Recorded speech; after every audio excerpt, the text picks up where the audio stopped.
Welcome to the Mana Burn. Let's start cracking packs and taking names.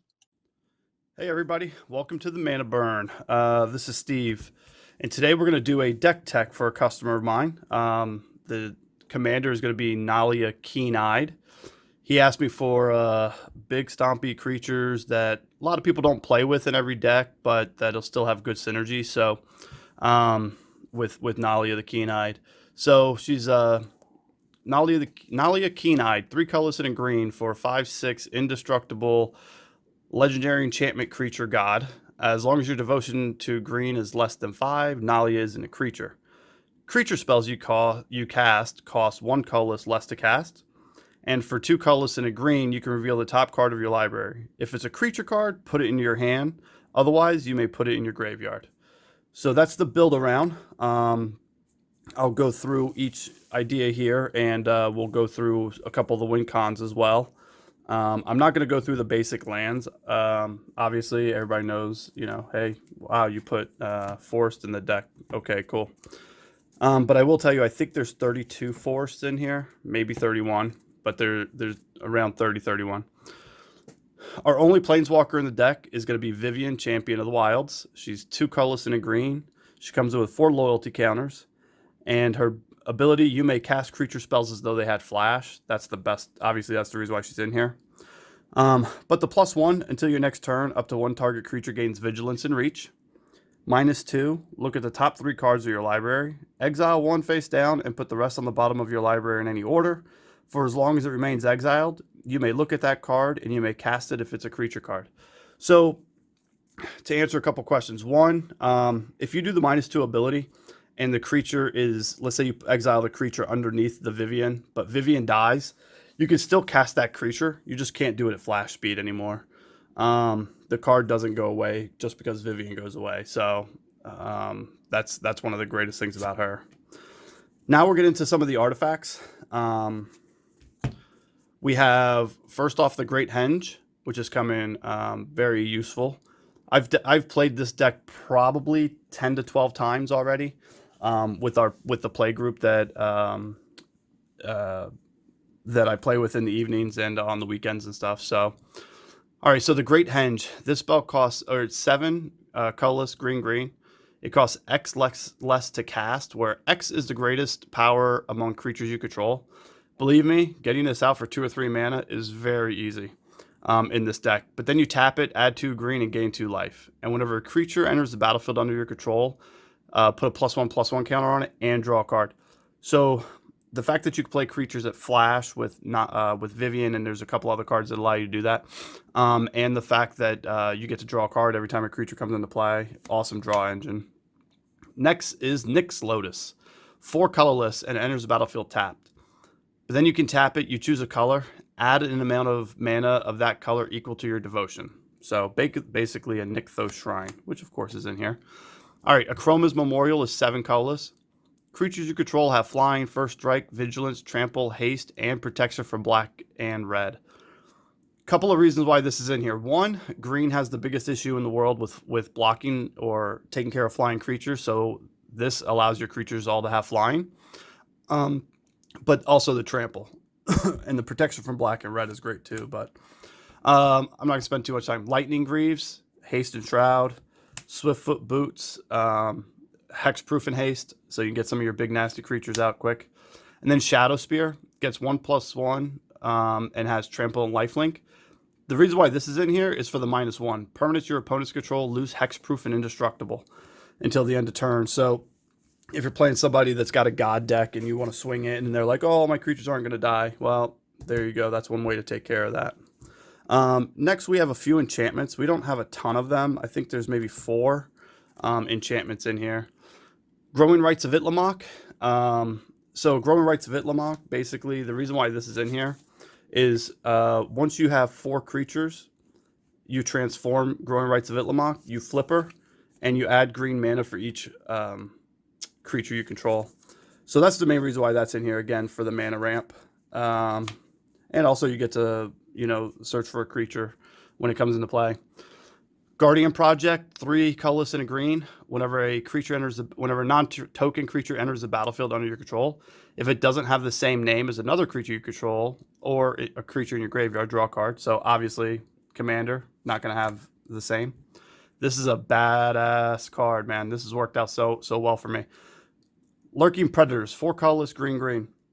Whenever an opponent casts a spell, reveal the top card of your library. If it's a creature card, put it on the battlefield. Otherwise, you may put that card on the bottom of your library. So if your Nylea is out and you're able to look at the top card with the 3, you have the chance to get rid of it so that when somebody does cast something, you're able to put it right on your creatures right on the battlefield. And then Defense of the Heart. 3 colorless and a green. During your upkeep, if one of your opponents control 3 or more creatures, sacrifice Defense of the Heart, search your library for 2 creature cards, put them into play, shuffle your library.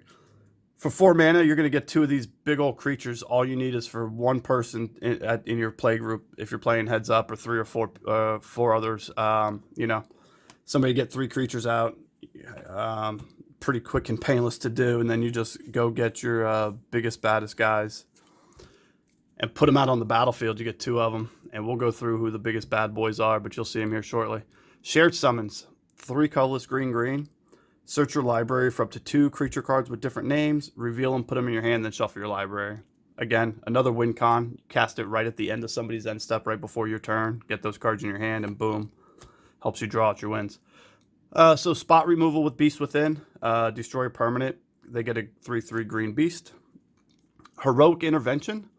So for 2 mana at instant speed, permanents you control gain hexproof and indestructible until the end of turn. Has to be in the deck. Crossing Grip.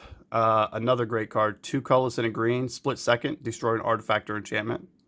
The split second is why this is great. If somebody's going off and you want to be able to stop the stacked abilities, just play this. It takes care of the stack, no problem. Worldly Tutor. Search your library for a creature card, reveal it, put it on top of your library, shuffle your library, then put it on top. Awesome card. And well, we had to put the only green counter spell in here. We had to do that, of course. So 1 green mana, counter target instant or aura spell that targets a permanent you control. So had to put that in there for the fun. So next we're going to go through the sorceries. So I'm not going to read through all these, but Sky Shroud Claim, Mana Ramp is a Mana Ramp card. Next we're going to have, bear with me one second, it got a little dark in here. Next, we'll go through that one last. Okay, I'm sorry, no, we go through that one first. Sorry about that. Praetor's Cancel. Big casting cost, but if you have any of your guys out, you'll be able to do some work. So, I mean, like Nykthos Shrine. I'm sorry, yeah, Shrine of the Nykthos or Nyx Lotus, or if you're able to flip Growing Rights. So 8 mana is not too bad. But it's a sorcery. Return all cards from your graveyard to your hand. Exile Praetor's Cancel. You have no maximum hand size the rest of the game. That's awesome. Creeping Renaissance. 3 colorless, green, green. Choose a permanent type. Return all cards of the chosen type from your graveyard to your hand. So, if somebody does a board wipe and you had all your big boys out, you play this. The great thing is you can play this twice. That way you can avoid 2 board wipes if need be. Nylea's Intervention. This is here for 2 reasons. One, if it's early in the game, you only have like 5 mana, but you haven't drawn mana, you cast this, go get 3 forest. But the biggest thing is it deals twice X damage to each creature with flying. So it helps us out 2 ways, either with ramp or taking care of those pesky flying creatures we can't do anything about. I have won with this card probably 3 out of the games I've won, because it's just really badass. Or, I'm sorry, as Jake Peralta would say, it's badass. 2 green, green. Until the end of turn, creatures you control get +1/+1, trample, and infect. I mean, that's one of your win cons right there. Primal Surge. Great card. 8 colors, green, green. Exile the top card of your library. If it's a permanent card, you may put it onto the battlefield. If you do, repeat this process. So, I mean, yeah, there are some instances of sorceries we could take out or whatever, maybe for the Primal Surge to be a little bit more effective. I've cast this once, and I'm not gonna lie, I top deck a what was it? I think I top decked a Worldly Tutor. So it didn't come on the battlefield, but it is what it is. Got exiled, and I still think I won that game, but doesn't matter. Green Sun Zenith. Search your library for a green creature card with converted mana cost X or less, put it on the battlefield, then shuffle your library. And you get to shuffle Green Sun Zenith back into your library, which is great. So basically, you get to tutor for any creature you want, put it right on the battlefield. Awesome card. Finale of Devastation. Again, another tutor. Now, search your library and or graveyard for a creature card. So that's the plus of Green Sun Zenith, is you can search anywhere, your deck or graveyard, with X or less and put on the battlefield. If you search your library, shuffle it. If X is 10 or more, creatures you control get +X and gain haste. So I can tell you right now, getting up to 12 mana is not hard. Cultivate, you get to get 2 lands. And then I had to throw a Whirlwind in here again, so we could help take care of those flying creatures. So, all right, so that's all your instants, sorceries, artifacts, planeswalkers. Now we're going to get into the lands that aren't basic lands. I think there's like 5 or 6. So, Oran Reef, the Vastwood. Just a good card. It enters a tap, but you could tap it and put a +1/+1 counter on each green creature that entered the battlefield this turn. Not a bad card. Nykthos, Shrine of the Nyx. This is the bad boy that helps the most. You could tap it for colorless, or you could tap 2 colorless, tap it, you choose a color, and you add mana to your mana pool equal to your devotion to that color. So obviously it's a badass card with that. Winding Canyons, another good card. This allows you to play your stuff at haste, or your creatures at haste. So tap it for colorless mana, or you tap 2, tap this. Until the end of turn, you may play creature cards whenever you could play instants. So do this during somebody else's turn. Awesome card. Castle Garenbrig. It enters the battlefield tapped unless you control a forest, which obviously won't be too much of an issue. And you tap it for green mana. Or you tap 2 colorless and 2 green and add 6 green mana.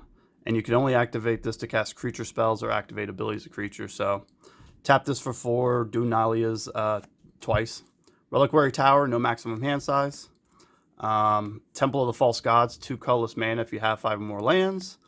And Mosswort Bridge. So Hideaway comes into the battle. When this enters the battlefield, this land enters the battlefield tapped. When it does, look at top 4 cards of your library.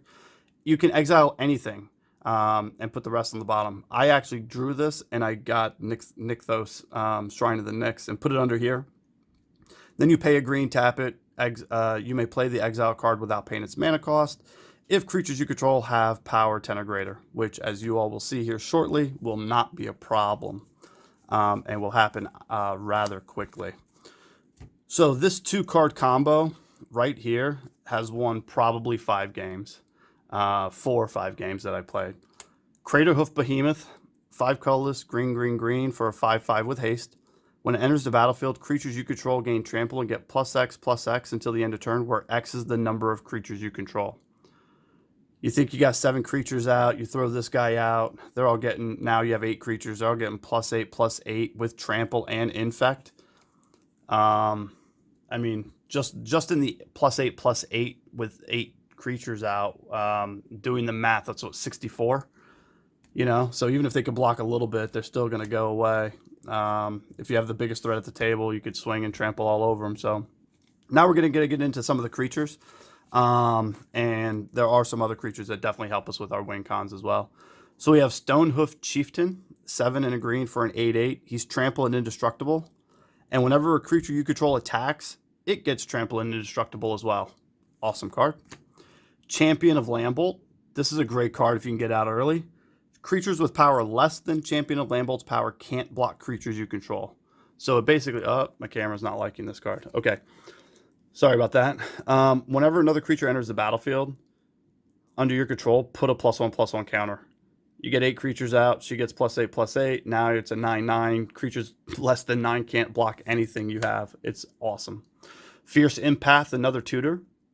So it's 2 colorless and a green for a 1/1. When it enters the battlefield, you may search your library for a creature card with converted mana cost 6 or greater. Reveal it, put it in your hand, then shuffle your library. Go get that Craterhoof and swing in.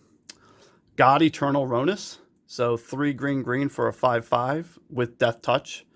Whenever it enters the battlefield, double the power of each other creature you control until the end of turn. Those creatures gains vigilance until the end of turn. And when he dies, you put him, or is put into exile, you could put into your library 3rd from the top. So great card to have. Steel Hellkite. This is really in there to help you block flying creatures. However, if you're able to get her or get him with trample and he can do damage, you can tap X and destroy each non-land permanent with converted mana cost X or less, converted mana cost X, whose controller was dealt damage by Steel Hellkite. You can only activate the ability once per turn, but if somebody's got, a Neville Myers Disc, tap, pump 4, get rid of it before it can be activated. Thunderfoot Baloth, 4 green for a 5/5 trample. With Lieutenant, as long as you control your commander, Thunderfoot Baloth gets +2/+2, and other creatures you control get +2/+2 and have trample. The more creatures with trample, the better it is. Beast Whisperer, great card in any green deck. Whenever you cast a creature, draw a card. Terastodon, this is a big boy. 6 colorless, green for a 9/9. When it enters the battlefield, destroy 3 non-creature permanents. For each permanent put in the graveyard, they get a 3/3 green elephant creature token. I'll take that all day. Aggressive Mammoth, 6 mana for an 8/8 with trample. And it gives all your other creatures trample. I mean, there's really nothing else you could say about that. If you want to piss everybody off at the table, you cast Vorinclex Voice of Hunger. 6 colorless, green for a 7/6 with trample. Whenever you tap a land for mana, add 1 to your mana pool of any type that land produced. The second part, whenever an opponent taps a land for mana, that land doesn't untap during his controller's next untap step. Is that not just a beautiful thing? All right, Genesis. This is another good card. 4 and a green. This is one of those cards that works really well with your commander, because if you look at this top deck, yeah, you could put it in your hand, or you could put it in your. I'd rather put it in my graveyard, because at the beginning of your upkeep, if Genesis is in your graveyard, pay 2 and a green. If you do, return target creature from your graveyard to your hand. Awesome card in this deck. As you can see, it's got tons and tons of creatures. Next, we have Nylea's Colossus, which is 6 and a green for a 6/6. But it's got Constellation. Whenever this or another enchantment enters the battlefield under your control, double target creature's power and toughness until the end of turn. So, again, just a big, nasty green creature. Nylea, God of the Hunt. Figure we gotta have all the Nyleas in here. So 3 and a green for a 6/6 indestructible. As long as your devotion is less than 5, it's not a creature. But other creatures you control have trample, and you can tap 3 colorless and a green, and to give creatures +2/+2 until the end of turn. Another big boy that's awesome to get out early if you can. Nyxbloom Ancient, 7 mana, 4 green for a 5/5 trample. If you tap a permanent for mana, it produces 3 times as much of that mana instead. I had this out with Nykthos, Growing Rights, Avitlamok, and I had like 6 creatures out. I mean, one turn I think I was able to tap for like 90 mana. It was awesome. And I was able, obviously I went ahead and I cast my whole deck or my whole hand right there. And then I decked 20 cards with Nylea. It was great. Vizier of the Menagerie. You may look at the top card of your library anytime, and you may cast the top card of your library if it's a creature card. You may spend mana as though it were any mana of any type to cast it. So this is great if you have out Vivian, obviously, because then you can cast them at instant speed during other people's turns. They're going to swing into attack. You have a creature on top, just pull it out and block. Acidic Slime, another spot removal card, 2/2 for 5 mana with Death Touch, but it's in here really to destroy an artifact, enchantment, or land. Ronus the Indomitable, 2 and a green for a 5/5, Death Touch and Indestructible. Can't attack or block unless you control a creature with power 4 or greater, which again won't be too hard. And then 2 and a green, another creature gets +2/+0 and gains trample until the end of turn. So easy way to beef it up. And this is a card that, I don't see this in a lot of deck techs, or a lot of people talk about this card, but if you're playing a mono green deck, I don't see why this card would not be in it. It's a Tornado Elemental, 5 colorless, green for a 6/6. When it enters the battlefield, it does 6 damage to each creature with flying. And you may have Tornado Elemental assign its combat damage as though it weren't blocked. But the fact that you can do 6 damage to everything flying, that is just awesome. Even if you have your one flyer out, which is a 5/5, and you kill it, so what? Blowing up everybody else's stuff is pretty awesome. Next we have Galta, a 12/12, and it can cost X colorless less, where X is the total power of creatures you control. I've cast this probably 3 or 4 times for 2 mana. 2 mana for a 12/12 trample in this deck is not hard to do. Fauna Shaman. 1 green, and I'm sorry, it's 1 colorless and a green for a 2/2. You tap a green, tap this, discard a creature card, search your library for a creature, put it in your hand, shuffle your library. Again, another tutor for one of your big boys. If you're getting killed, killed by flying creatures, go get your Tornado Elemental. If you think you can go in for the wing, go get your Crater Hoof. Or just because you want to play, anytime you want to play and untap everything, go get Seaborn Muse. Untap all permanents you control during each of the other player's untap step. I can tell you, every time I cast this, everybody tried to get rid of it as soon as possible. Rampaging Ballots. It's a 6/6 for 6 mana with trample. Landfall, when a land enters battlefield, you get a 4/4 green beast. Why not? Goreclaw. Terror of Call Sisma, which is 4 mana for a 4/3. But creature spells you cast with power 4 or greater cost 2 less to cast. Imagine you got Nylea and Goreclaw out. I mean, that's 3 colorless less for your creatures. I think there's like 3 creatures in here with less than power of 4, maybe 5. And also, when this attacks, each creature you control with power 4 or greater gets +1/+1 and trample until the end of turn. Here's one of those that's below it. Destiny Spinner. Great uncommon for a solo green deck. Creature and enchantment spells you control can't be countered. And you can tap 3 and a green, and a land you control becomes an XX elemental creature with trample until the end of turn, where X is the number of enchantments you control. Really not in there for that. It's only in here for the creature, to give everything, to make them uncounterable. All right, next we have Yeva, Nature's Herald. 2 colorless green for a 4/4. This has flash, and you may cast green creature cards as though they were het flash. Awesome ability. In this deck, that's something that playing your creatures at flash, so there's 3 cards in here that allow you to do it, and that's awesome. Hydra Omnivore. 4 green for an 8/8. When it deals combat damage to an opponent, it deals that much damage to another opponent, or to each other opponent. Get this out. I don't need to tell you, but get this with trample, with Triumph of the Hordes, with Crater Hoof. Oh, it's brutal. It's beautiful. It's a beautiful thing. Moldgraph Monstrosity. 7 mana for an 8/8 with trample. And when it dies, you exile it and then return 2 creature cards at random from your graveyard to your hand, or to the battlefield. How awesome is that? That's a great card. Now we've got Barishi, which is 2 colorless and a green for a 4/3. If Barishi is put into the graveyard from play, remove it from the game and shuffle all creature cards from your graveyard into your library. So again, just a good way to get your creatures back and get them back involved in the game. Or, if you're running low on cards, and it's a good little blocker if your graveyard's full of creatures. Reclamation Sage. And when it enters the battlefield, destroy target artifact or enchantment. Sole reason it's in there. Eternal Witness. This is great to be able to bounce any permanent from your graveyard to your hand. So that's awesome. Woodfall Primus is 8 mana for a 6/6 with trample. When it enters the battlefield, destroy target non-creature permanent. The great part about this is it has persist. So essentially, if it dies, it's going to come right back. It's going to be a 5/5 with trample, and you get to destroy another non-creature permanent. So people aren't going to want to block that. Next is Primordial Hydra. X green, and it enters the battlefield with X +1/+1 counters on it. At the beginning of your upkeep, double the number of counters on it. It has trample as long as it has 10 or more.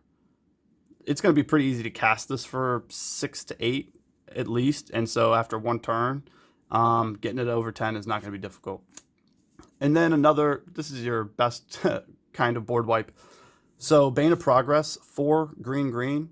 When Bane of Progress enters the battlefield, destroy all artifacts and enchantments and put a +1/+1 counter on Bane of Progress for each permanent destroyed this way. So that's the deck. And so, Ed, there was a couple of cards that I put in here for playtesting purposes. And I never got to, I cast a couple times, but one of the concerns I had with the deck was mass removal. So I wanted to put in a Nevelmeyer's Disc and an O-Stone. And the reason being is the mana is not a big deal for O-Stone, hopefully. And then Nevelmeyer's Disc. But again, destroy all artifacts, creatures, and enchantments. And this is going to destroy everything on the board that doesn't have a fake counter on it. I'm going to put these in a sleeve for you and send them. I'm not sure that you're going to need these, but I was thinking about mass removal, and the only thing that's really mass removal is for the deck is for you is going to be person removal. Is going to be easier than permanent removal, obviously, other than Bane of Progress. So I'm going to throw those in there.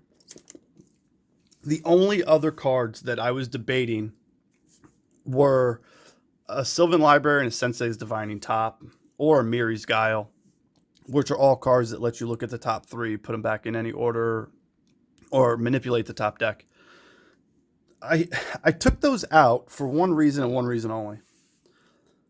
The amount of cards you have in here to either draw or get through your deck without manipulating the top 3 is very high.